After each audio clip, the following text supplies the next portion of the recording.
नमस्कार, मी श्री म्हात्रे सर, संचालक म्हात्रे क्लासेस, पेझारी, अलिबाग। आज आपण बघणार आहोत गव्हर्मेंट मेडिकल MBBS कॉलेजसाठी किती मार्क हवेत। आत्ताच नीटचा रिझल्ट डिक्लेअर झालेला आहे, तर किती मार्कांना आणि किती रँकला गव्हर्मेंट मेडिकल कॉलेज म्हणजे MBBS ला ॲडमिशन मिळेल ते आता आपण बघूया। कॅटेगरी वाईज रँक आणि मार्क बघूया। यावर्षी गेल्या वर्षीच्या मानाने नीटला स्कोर कमी आहे, त्यामुळे कॅटेगरी वाईज मार्क आणि रँक बघूया। लेफ्ट साईडला कॅटेगरी दिलेली आहे, मिडलला ऑल इंडिया रँक दिलेली आहे आणि राईट साईडला मार्क दिलेले आहेत।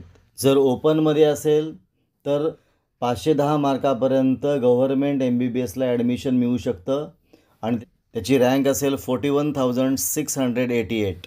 OBC कॅटेगरी असेल तर 505+ म्हणजे 505 मार्कांपर्यंत OBCला ॲडमिशन मिळू शकतं गव्हर्मेंट कॉलेजला MBBSला आणि ऑल इंडिया रँक असेल 46,236।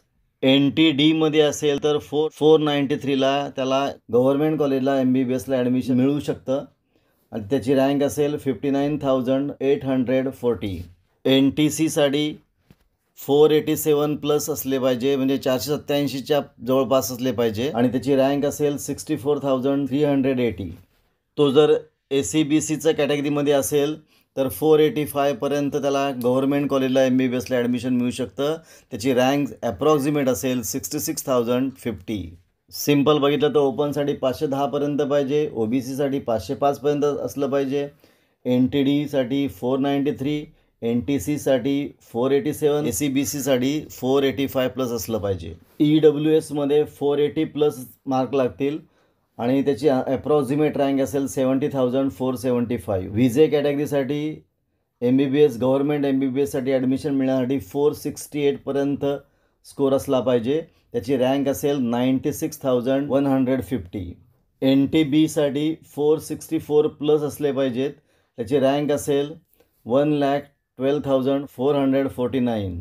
SC कॅटेगरीसाठी 433ला पण MBBS गव्हर्मेंट कॉलेजला ॲडमिशन मिळू शकतं, ॲप्रॉक्सिमेट रँक असेल 1,53,666 आणि ST कॅटेगरीसाठी 336+ असले पाहिजेत आणि तिची रँक असेल 3,63,802। म्हणजे ST कॅटेगरीसाठी 336ला पण गव्हर्मेंट कॉलेजला MBBSला ॲडमिशन मिळू शकतं। हे आहे कॅटेगरी वाईज किती मार्कांना ॲडमिशन मिळू शकतं हा भाग आहे।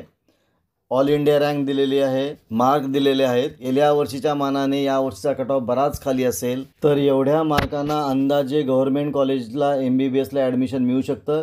हे मार्क थोडे व्हॅरी होऊ शकतात, पण याच्यामध्ये जास्त बदल होणार नाही। असाच आपण प्रायव्हेट मेडिकल कॉलेजचा कट ऑफ आपण घेऊन येणार आहोत। आपण इथं थांबूया। तुम्हाला हा व्हिडिओ कसा वाटला, चांगला वाटला असेल, आवडला असेल तर शेअर करा, सबस्क्राईब करा, कमेंट करा। आपण इथे थांबू, पुन्हा आपण भेटू एक नवीन व्हिडिओ घेऊन।